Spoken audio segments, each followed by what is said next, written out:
అందరికీ నమస్కారం. వృషభరాశి వారి గురించి తెలుసుకుందామండి. వృషభరాశి వారి ఇంట్లో ఒక దేవత నీడ. ఆ దేవత ఎవరనేది మీరు తప్పకుండా తెలుసుకొని, ఆ దేవత యొక్క కటాక్షం పొందడానికి ప్రయత్నించండి. మరి వృషభరాశి వారి గురించి తెలుసుకునే ముందుగా చాలామందికి ఎన్నో సమస్యలు, ఇబ్బందులు ఎదురవుతూ ఉంటాయి. ఒక్కొక్కరికి ఒక్కొక్క సమస్య బాధ పెడుతూ ఉంటుంది. ప్రేమ, పెళ్లి, సంతానం, వ్యాపారం, భార్యాభర్తల మధ్య గొడవలు, కోర్టు సమస్యలు. ఇలా మిమ్మల్ని ఏ సమస్య బాధ పెడుతున్నా శ్రీ సాయి భగవతి జ్యోతిష్యాలయం. మీరు ఉన్న చోటనే ఫోన్ ద్వారా మీకు సరైనటువంటి మంచి పరిష్కార మార్గం లభించబడును. 9043637512 గురువుగారిని సంప్రదించవలసినటువంటి ఫోన్ నెంబర్. ఇక ఇప్పుడు మనం ఈ రాశి వారి యొక్క పూర్తి జాతక ఫలితాలు ఎలా ఉన్నాయో తెలుసుకుందాం. ఎవరైనా కానీ చిన్నపిల్లల దగ్గర నుండి పెద్దవాళ్ల వరకు ఈ రాశి వారిలో ఉండేటటువంటి కొన్ని ముఖ్యమైనటువంటి లక్షణాల గురించి తెలుసుకుంటే నిజంగా మీరు ఆశ్చర్యపోతారు. ఎందుకంటే ఈ రాశి వారికి అతి మంచితనం, అలాగే చాలా ఎక్కువగా హెల్పింగ్ నేచర్ అనేది ఉంటుందనే చెప్పుకోవాలి. అలాగే చాలా సహనం, ఓర్పు అనేవి కూడా ఎక్కువగా ఉంటాయి వీరికి. ఎదుటివారిని వేగంగా నమ్ముతూ ఉంటారు. అలా నమ్మి మోసపోయినటువంటి పరిస్థితులు కూడా చాలా ఎక్కువగా ఉన్నాయి. ఇలా ఎన్నో సందర్భాల్లో వీరు మోసపోయినప్పటికీ మరలా తిరిగి ఆ మనుషుల్నే నమ్ముతూ ఉండడం జరుగుతూ ఉంటుంది. అలా మరలా మరలా నమ్ముతూ చివరాఖరికి ఏదో ఒక సందర్భంలో ఖచ్చితంగా వారేంటనేది తెలుసుకొని అది మానుకోవడానికి ప్రయత్నం చేస్తూ ఉంటారు. అలాగే వీరిని చాలామంది మోసం చేయడానికి కూడా ప్రయత్నిస్తూ ఉన్నారు. మోసం చేసిన వారు కూడా ఉన్నారు. మీరు ఎవరైతే నా అని చెప్పి ఎవరైతే అనుకున్నారో అటువంటి వారే మిమ్మల్ని తొక్కేయడానికి ప్రయత్నించినటువంటి సందర్భాలు కూడా చాలా ఎక్కువగా గతంలోనూ అలాగే ఇప్పటికీ కూడా జరుగుతూ ఉన్నాయి. ఎక్కువగా మిమ్మల్ని మోసం చేయడం కూడా జరిగింది. మరి వాటన్నింటికీ సంబంధించి కనుక చూసుకున్నట్లయితే ఈ రాశివారు అన్నింటినీ కూడా బాగా భరించి ఎదుర్కొని చక్కగా ఒక చిరునవ్వుతో ఓర్పు సహనంతో ఇప్పటి వరకు లాక్కుని రావడం అనేది జరిగింది. కానీ ఆర్థికంగా మాత్రం చాలా ఇబ్బందులు పడ్డం, అలాగే ఏదీ కూడా అనుకున్నవి సాధించలేక ఎక్కడ ఉన్నవారు అక్కడే ఉండడం వల్ల చాలా బాధపడడం కూడా జరుగుతూ వస్తుంది. అయితే మీరు ఈ విషయాన్ని మాత్రం తప్పకుండా కొన్ని గుర్తుంచుకోవాలి. అసలు ఈ రాశి వారికైతే కొన్ని మంచి రోజులనేవి కలిసి రావడం అనేది జరగబోతుంది. కొంతకాలంగా అంటే గత కొంతకాలంగా కావచ్చు, లేదంటే గడిచిపోయినటువంటి రోజులు కావచ్చు, మీరు చాలా ఇబ్బందులను, బాధలను, సమస్యలను ఎదుర్కోవడం జరిగింది. అయితే మీరు కొన్ని పాటించవలసినటువంటి నియమాలు తెలుసుకోండి. వాటి వల్ల మీకు మరింత లాభం అనేది చేకూరుతుంది. చేయకూడనటువంటి పనులు కూడా కొన్ని ఉన్నాయి. అవి కూడా వివరంగా చెప్తాం, తెలుసుకోండి. వాటి గురించి కూడా ఈరోజు మనం ఈ వీడియోలోనే తెలుసుకోబోతున్నాం. అయితే వివరాల్లోకి వెళితే మీ ఇంట్లో ఒక దేవత కొలువు ఉండడం జరిగింది. మరి ఏ ఇంట్లో దేవత కొలువు ఉండడం జరగదా? మరి చిత్రం కాపోతే అని మీరు అనుకుంటారేమో. ప్రతి ఇంట్లో ఒక దేవత అనేది కొలువు ఉండడం జరుగుతుంది. అదే కులదేవత, ఆరాధ్య దేవత అని అంటారు. మన పూర్వీకుల కాలం నుండి, మన పెద్దల కాలం నుండి వస్తున్నటువంటి ఆరాధ్య దేవత మన ఇంటి దేవత, మన కులదేవత. కాబట్టి ఆ దేవత ఎవరైతే ఉన్నారో వారి యొక్క అనుగ్రహంతో పాటు వారి యొక్క శాపం కూడా మనకు కొంత ఉంటుందని చెప్పుకోవాలి. అంటే ఎవరైతే ఆ తల్లిని విస్మరించారో, ఎవరైతే మర్చిపోయారో అటువంటి వారికి ఆమె అనుగ్రహం ఏ విధంగా అయితే ఉంటుందో ఆమె యొక్క శాపం, కోపం కూడా ఉంటుందని తెలుసుకోండి. కాబట్టి మీరు కొన్ని విషయాలను ఆమె గురించి తెలుసుకొని ఆమెకు చేయవలసినటువంటి పూజలు, అలాగే ఆమెను ఏ విధంగా మీరు ప్రతిరోజు కూడా కొలుచుకుంటూ ఉండాలి. ఇటువంటి విషయాలను మీరు తెలుసుకుంటే కనుక మీ జీవితంలో తిరుగనేది ఉండడండి. కాబట్టి మీరు కొన్ని విషయాల్లో పొరపాట్లు చేస్తూ ఉన్నారు, కొన్ని తప్పులు అనేవి చేస్తూ ఉన్నారు. అటువంటి తప్పులు, పొరపాట్లు ఇక నుండి మీరు చేయకుండా జాగ్రత్తగా ఉండవలసినటువంటి విషయాలు కూడా చేసుకొని సరిదిద్దుకునేటటువంటి ప్రయత్నాన్ని కూడా ఈ రోజు నుండే మొదలుపెట్టండి. అయితే ఆ దేవత యొక్క అనుగ్రహం అనేది మీపై చాలా ప్రేమగా, కొంచెం కోపంతో కూడా ఉండడం జరిగింది. ఆ కోపం వల్ల మీకు ఖచ్చితంగా కొన్ని విఘ్నాలు ఎదురవుతూ ఉన్నాయి. అలాగే మీరు అనుకున్నది సాధించకుండా, ముందుకు వెళ్లకుండా ఆగిపోవడం జరుగుతుంది.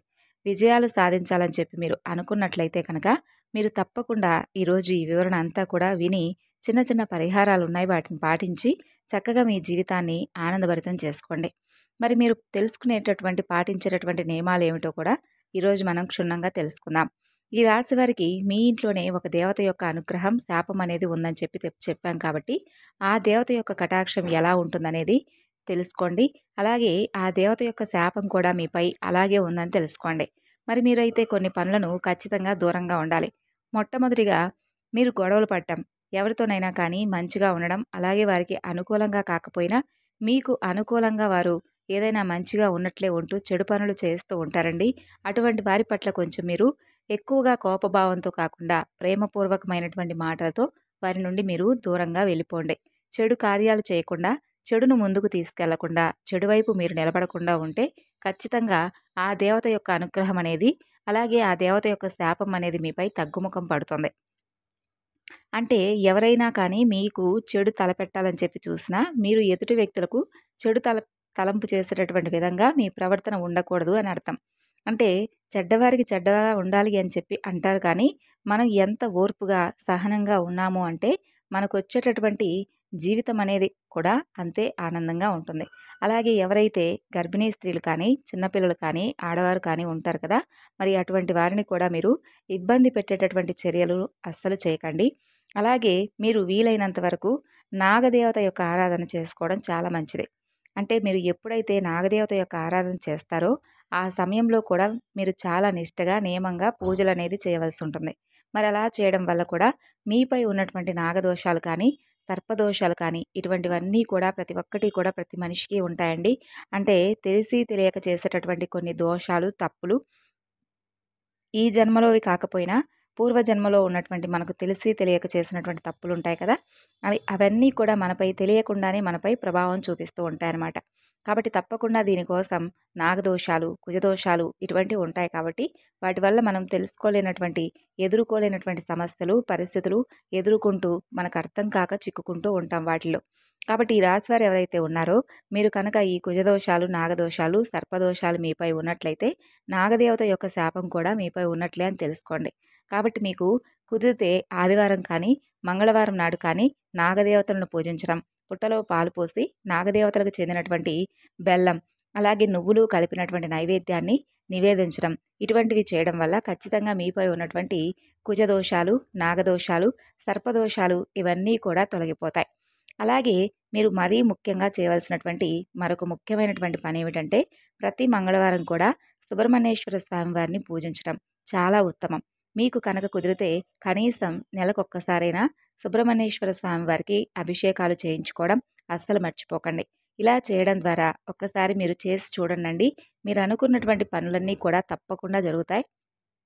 అలాగే మీకేదైనా పనుల్లో ఆటంకాలు ఏర్పడినా కూడా, ఆ ఆటంకాలు కూడా మీ నుండి శాశ్వతంగా దూరమవుతాయి. ఇక అలాగే ఈ రాశివారి యొక్క జీవితాన్ని, జాతక ఫలితాలను గనక చూసుకున్నట్లయితే, మీరు తప్పకుండా మీ ఇంట్లో దాగి ఉన్నటువంటి ఒక శక్తి బయటకు రాబోతుందని తెలుసుకోండి. మరి ఆ శక్తి ఎవరనేది తెలుసుకుంటే నిజంగా మీరు ఆశ్చర్యపోతారు. మన ఇంట్లో అనుకూలమైనటువంటి శక్తి ఎలా ఉంటుందో, ప్రతికూలమైనటువంటి శక్తి కూడా ఉండడం జరుగుతుంది. కాబట్టి ఆ ప్రతికూలమైనటువంటి శక్తి బయటకు రావాలంటే ముఖ్యంగా మనం కొన్ని నియమాలను పాటించాలి. ఇది కూడా జాగ్రత్తగా, వివరంగా తెలుసుకోండి. అద్భుతమైనటువంటి మీ జీవితం ఆనందంగా సాగిపోవాలంటే మీరు చేయవలసినటువంటి కొన్ని పనులేమిటి అంటే, మీరు తెలుసుకునే ముందు మరీ ఇంతకీ ఆ శక్తి ఏంటి? ఆ శక్తి అసలు బయటకు రావాలంటే మేమేం చేయాలని చెప్పి ఆలోచిస్తూ ఉన్నారు కదా! అయితే మీ ఇంట్లో అసలు ఏ శక్తి దాగి ఉందో తెలుసుకోండి. మీ ఇంట్లో దాగి ఉన్నటువంటి ఒక శక్తి, అది ప్రతికూలమైనటువంటి శక్తి. అది అనుకూలమైనటువంటి శక్తిని మీకు లోపలికి రానివ్వకుండా, ఆ ప్రతికూలమైనటువంటి శక్తి ఏదైతే ఉందో అది మనకు ఎప్పుడూ కూడా ఏదో ఒక సమస్యలను తెచ్చిపెడుతూ ఉంటుంది. కాబట్టి ఆ ప్రతికూలమైనటువంటి శక్తి మన నుండి దూరం అవ్వాలి అంటే మన ఇల్లంతా కూడా శుభ్రపరుచుకుంటూ ఉండాలి. అలాగే మన ఇంట్లో ఇంటి గుమ్మం ముందు చక్కగా పసుపు కుంకుమలతో అలికి ముగ్గులు పెట్టుకుంటూ లక్ష్మీదేవికు ఆగమనం చేసినట్లుగా మన యొక్క ఇంటి గుమ్మం అనేది పచ్చగా నిండుగా ఉండాలి. అలాగే దేవుడి పటాలు ఎప్పుడూ కూడా నిండుగా ఉండాలి. ఆ విధంగా ఉండడం వల్ల దుష్టశక్తులు ఏవైతే ఉంటాయో అవన్నీ కూడా బయటకు వెళ్ళిపోతాయి. మనకు కష్టాలు, సమస్యలు ఇవన్నీ కూడా తగ్గుముఖం పడతాయి. మనకు తెలియకుండానే మనం ఎక్కడెక్కడి నుండో వెళ్ళి కాళ్ళు కూడా కనీసం కడుక్కోకుండా ఇంట్లోకి వెళ్ళిపోయేవాళ్ళు చాలామంది ఉంటారు. అంటే వారికి ఉన్నటువంటి బిజీ లైఫ్‌లో పట్టించుకోకుండా ఏముందిలే అన్నట్లుగా కొంతమంది పట్టించుకోరండి. కానీ మన పెద్దల నుండి వస్తున్నటువంటి ఆచారాలు, సాంప్రదాయాలు అవన్నీ కూడా మనం తప్పకుండా పాటించాలి. అంటే పెద్దల మాట పెరుగన్నం మూట అంటారు కదా! వారికి తెలిసిన విషయాలన్నీ కూడా ఏది కూడా తప్పు కాదు. కాబట్టి వారి నుండి వస్తున్నటువంటి ఆచారాలు, సాంప్రదాయాలన్నీ కూడా వాస్తవం. కాబట్టి మనకు తెలియకుండానే మనకు మనమే ప్రతికూలమైనటువంటి శక్తులను ఇంట్లోకి ఆహ్వానిస్తున్న వారం అవుతున్నాం. కాబట్టి చాలా విషయాల్లో కొంచెం నెగ్లిజెన్సీ అనేది పనికిరాదనమాట. అలాగే ఈ విధంగా చేసి చూడండి. ఇల్లంతా కూడా ఎప్పుడూ చక్కగా శుభ్రంగా ఉండడానికి వీలు కుదరకపోతే ఎప్పుడైనా కానీ శనివారం నాడు కానీ లేదంటే సోమవారం నాడు కానీ ఇల్లంతా కూడా చక్కగా శుభ్రపరచుకోవడానికి ప్రయత్నించండి. ఇంట్లో మాత్రం దేవుడి గది ఎప్పుడు కూడా శుభ్రంగా బూజు కానీ లేదంటే ఎండిపోయినటువంటి పుష్పాలతో ఉండకుండా చక్కగా చూసుకుంటూ ఉండండి. వీలుంటే మీకు కుదిరితే ప్రతిరోజు కూడా దీపం పెట్టుకోండి. అలాగే ఈ విధంగా చేస్తే మీ జీవితంలో వచ్చేటటువంటి మార్పులను చూసి మీరే నమ్మలేకపోతారనమాట. ఇక మరీ ముఖ్యంగా చూసినట్లయితే మీ యొక్క ఇంటి దేవత ఎవరైతే ఉన్నారో మీ కులదేవత ఆరాధన అనేది చాలా ముఖ్యం. కాబట్టి మీకు ఏ సమస్య ఉన్నా ఏ కష్టాలున్నా కానీ మన యొక్క కులదేవత అనేది ప్రతినిత్యము కూడా మనల్ని కాపాడుతూ వస్తుంది.